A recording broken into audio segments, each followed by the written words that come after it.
To 6TV నేను సువర్ణ. Details చూస్తే విశాఖ, విజయవాడ, గుంటూరు నగరాల మధ్య ఫ్రెష్ బస్ సర్వీసులను ఎంపీ ఎం భరత్ జెండా ఊపి ప్రారంభించారు.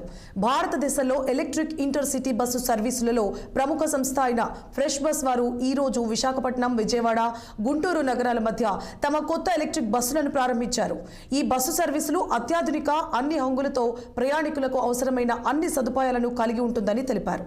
పర్యావరణ పరిరక్షణ దిశగా ఇంధన కాలుష్యం నివారించే లక్ష్యంతో ఈ ఎలక్ట్రిక్ బస్సు ప్రవేశపెట్టినట్లు ఫ్రెష్ బస్ సంస్థ అధికారులు చెప్పారు.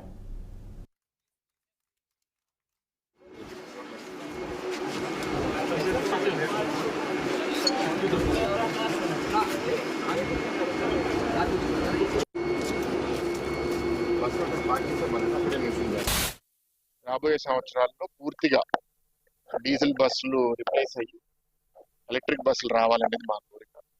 అప్పుడు క్లెన్లీనెస్ పెరగడమే కాదు, సౌండ్ పొల్యూషన్ తగ్గుతుంది.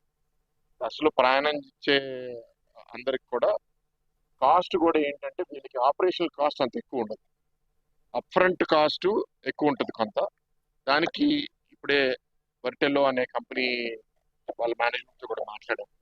ఏంటంటే బస్సులు వాళ్ళు గ్రీన్ క్లైమేట్ ఫండ్ నుంచి తీసుకుని ఇట్లాంటి ట్రాన్స్పోర్ట్ కంపెనీస్కి వాళ్ళు లాంగ్ టర్మ్ లీజ్ కోసం ప్రొవైడ్ చేస్తారు.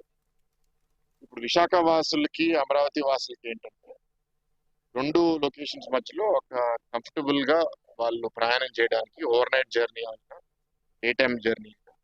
ఇన్ఫాక్ట్ మొన్న ఈ పాయింట్ గురించి ప్రజాప్రతినిధులతో మాట్లాడితే ఎలాగైతే వందే భారత్ బస్సులు పొద్దున్నే వెళ్ళి సాయంత్రం తిరిగి వస్తున్నాయో, ఈ బస్సు మేనేజ్మెంట్ కూడా కోరేది ఏంటంటే రాత్రి బస్సులే కాదు, మీరు పొద్దున్న బస్సులు వెళ్ళి సాయంత్రం అక్కడ పని చూసుకుని తిరిగి వచ్చేటట్టు చేస్తారు.